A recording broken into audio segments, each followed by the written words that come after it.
So friends, आज का discussion होने वाला है एक बहुत ही इंटरेस्टिंग फंड को लेकर के। और फंड है एक एनएफओ, जो कि नवी के साथ में एक नया एनएफओ मार्केट में आ चुका है, जिसमें अगर हम डिमांड एंड पोटेंशियल्स की बात करें तो आज की डेट में इस फंड का पोटेंशियल काफी अच्छा खासा होने वाला है हर उस आदमी के लिए जो थोड़ा सा लॉन्ग टर्म के हिसाब से इन्वेस्टमेंट करने का प्लान कर रहे हैं and they want to generate the high return from this market. तो आज का जो एनएफओ है बहुत ही इंटरेस्टिंग है, because it's the flexi cap type fund.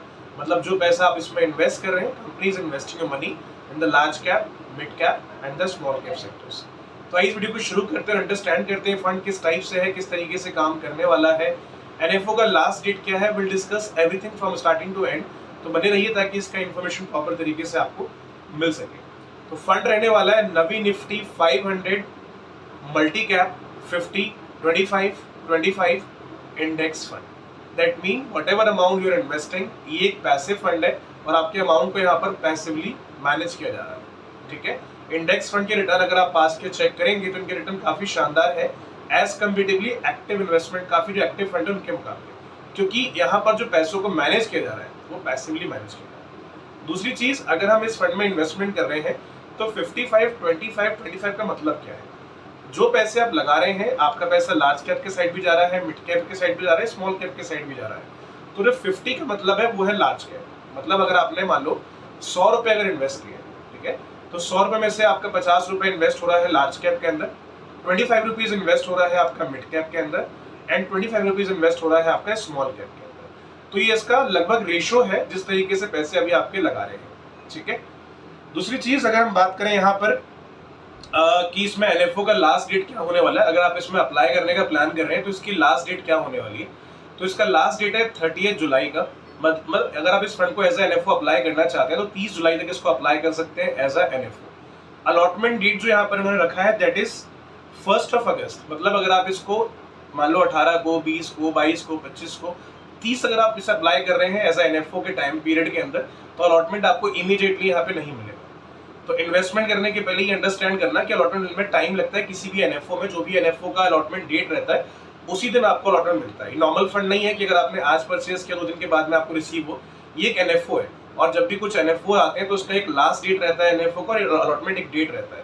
तो अलॉटमेंट डेट यहाँ पे होने वाला है 1 अगस्त का। मतलब 1 तारीख तक लगभग आपको इसका अलॉटमेंट दे दिया जाएगा। ठीक है, अगर सेकंड हम फीचर की बात करें, that is the key feature and benefits है। मतलब जो पैसा आप यहाँ पर लगाने जा रहे हैं उसके अंदर की फीचर एंड बेनिफिट क्या है, इसको एक बार अंडरस्टैंड कर लीजिए। पहला होने वाला है यहाँ पे एक्सपेंस रेशियो।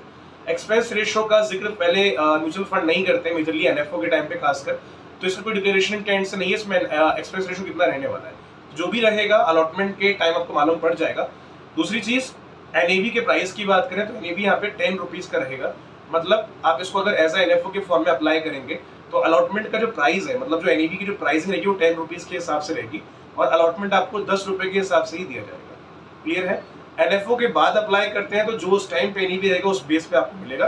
बट अगर एनएफओ के टाइम अपने से अप्लाई किया हुआ है तो जो अलॉटमेंट का जो प्राइस रहेगा, जो एनईवी का प्राइस होगा, वो 10 रुपीज के हिसाब से आपको अलॉटमेंट यहाँ पर लगभग दिया जाएगा।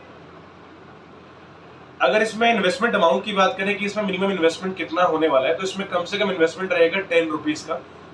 That is very less amount, जो कि आज की डेट में इवन कोई भी अफोर्ड कर सकता है। कई बार कुछ एनएफओ ऐसे आते हैं जहाँ पे अमाउंट हाई होता है तो कुछ लोग इन्वेस्टमेंट स्टार्ट नहीं कर पाते हैं बिकॉज उनका बजट उतना नहीं होता है।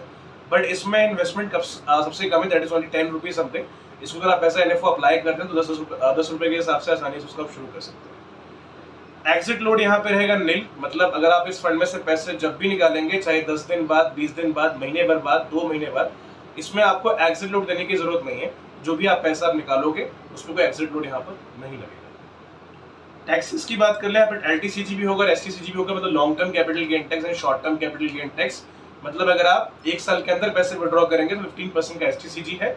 और अगर मान लो लॉन्ग टर्म में विड्रॉ करते हैं, फॉर एग्जांपल 10 साल, 15 साल, 5 साल, 6 साल के बाद, तो वो आपका एलटीसीजी के अंडर आएगा। मतलब अगर मान लो आपका प्रॉफिट एक फाइनेंशियल ईयर में अगर 1 लाख से ज्यादा हो जाता है तो प्रॉफिट गेन पर आपको एटलीस्ट 10% का एलटीसीजी यहाँ पर पे करना होगा। ठीक है, दूसरी चीज रिस्क एंड रिटर्न्स की बात कर लेते हैं। इसमें रिस्क एंड रिटर्न कितना होने वाला है? तो गाइस, ये एक ओपन एंडेड स्कीम है। जो पैसा लगा रहा है, एक आपका इक्विटी रेशियो के अंदर मैक्सिमम पैसा इन्वेस्ट कर रहा है, तो ऑब्वियसली सी बात है यहाँ पर रिस्क भी अच्छा खासा रहने वाला है। तो यहाँ पर रिस्क का चांस है वेरी हाई तो इन्वेस्टमेंट करने के पहले तो आप ये अंडरस्टैंड करो कि जो पैसा आप इस फंड में इन्वेस्टमेंट करने जा रहे हैं उतना आप रिस्क ले सकते हैं कि नहीं, क्योंकि इस फंड में गारंटी कुछ भी नहीं है। Even your principal is also not guaranteed here, ठीक है। तो यहाँ पर रिटर्न का चांस भी हाई है, हम उसके ऊपर भी अभी आने वाले हैं, लेकिन यहाँ पर रिस्क का चांस भी रहेगा वेरी हाई। तो इन्वेस्टमेंट करने के पहले आप इतना अंडरस्टैंड करो कि जो फंड आप परचेज करने जा रहे हैं जितना इसमें रिस्क अवेलेबल उतना आप रिस्क ले सकते हैं कि नहीं। अगर ले सकते हैं तो ही इसमें इन्वेस्टमेंट करिएगा। उसके अलावा है रिटर्न्स की अगर बात करें तो एनएफओ है तो ऑब्वियसली कोई पास के रिकॉर्ड्स तो इनके है नहीं। So how we can expect a good return, और कैसे हम अंदाजा लगा सकते हैं कितना रिटर्न यहाँ से मिल सकता है।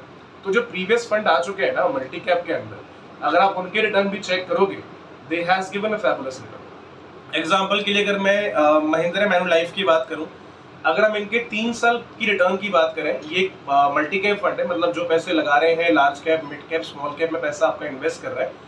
और यहाँ अगर हम रिटर्न्स की बात करें तो लास्ट 3 इयर्स में ऑन एन एवरेज बेस पे इसने 25% तक का रिटर्न दिया हुआ है। तो रिटर्न काफी पोटेंशियल इस फंड के अंदर है। और इसके जैसे मल्टीपल फंड्स हैं, अगर आप चाहें तो आप इंटरनेट पे चेक कर सकते हैं कि जो मल्टी कैप फंड इस टाइप के लॉन्च हुए हैं 3 साल, 5 साल, 10 साल पहले, उनके क्या रिटर्न रहे हैं। तो उससे आपको आइडिया मिलेगा कि जो पैसा मैं इस फंड में इन्वेस्टमेंट करने जा रहा हूँ कितना पोटेंशियल यहाँ पर रिटर्न्स का हो सकता है। तो मेरे अकॉर्डिंग रिटर्न तो मुझे काफी अच्छे लग रहे हैं, बिकॉज फ्लेक्सी कैप जो फंड होते हैं, I really like flexi cap fund, क्योंकि उनके रिटर्न भी काफी अच्छे खासे होते हैं। बट एक बार अपने एंड से भी बड़े सब अंडरस्टैंड करना, because you are investing your hard and money. तो इन्वेस्टमेंट करने के पहले आपको अंडरस्टैंड करना ये जरूरी है कि जो फंड आप परचेज करने जा रहे हैं वो आपके प्रोफाइल के अकॉर्डिंगली बेस्ट है या नहीं है। Last but not the least, that is apply और नॉट। अगर आप इस फंड में इस समय अप्लाई करने का प्लान कर रहे हैं तो अभी आपको इसमें अप्लाई करना चाहिए या फिलहाल के लिए इसे अवॉइड करना चाहिए। देखिए, अगर मैं सबसे पहले अगर आपसे बात करूं कि अभी आपको इसमें अप्लाई करना चाहिए कि नहीं, तो मैं आपको बोल सकता हूं कि फंड बेनिफिशियल है। अगर आपको सही लगता है तो इसमें अप्लाई आप कर सकते हैं। लेकिन इन्वेस्टमेंट अप्लाई करने के पहले कुछ चीजें हैं जो बताना चाहूंगा मैं। इन्वेस्टमेंट पहले करने के पहले आप ये एनालिसिस करिए कि जो आप फंड परचेज करने जा रहे हैं उतना आप रिस्क ले सकते हैं कि नहीं ले सकते। पहले आप रिस्क को प्लीज अंडरस्टैंड करना, बिकॉज ये कोई रिकमेंडेशन वीडियो नहीं है, this is only for education purpose. तो एक बार इन्वेस्टमेंट करने के पहले आप ये अंडरस्टैंड करो कि जितना इसमें रिस्क अवेलेबल है उतना आप रिस्क ले सकते हैं कि नहीं ले सकते हैं। कंडीशन अगर आपको सारी समझ में अगर आ जाती हैं तो ही इसमें इन्वेस्टमेंट करिएगा। बाकी अगर मैं एक मार्केट में इन्वेस्टमेंट करने वाला पर्सन हूँ, मैं मार्केट में काफी इन्वेस्टमेंट्स कर रहा हूँ, मैं अगर रिस्क ले सकता हूँ, तो ये जो फंड इस टाइम मार्केट में लॉन्च हुआ है मेरे अकॉर्डिंग मुझे लगता है काफी अच्छा फंड मेरे हिसाब से हो सकता है। बाकी अपना एक फ्यूचर गोल क्या है आपका, आपको कितने टाइम के लिए इन्वेस्टमेंट करना है, आप वो सारी चीजों को देखो। एक बार इन्वेस्टमेंट अमाउंट आपको कितना रखना चाहिए एक बार आप उससे अंडरस्टैंड करिए।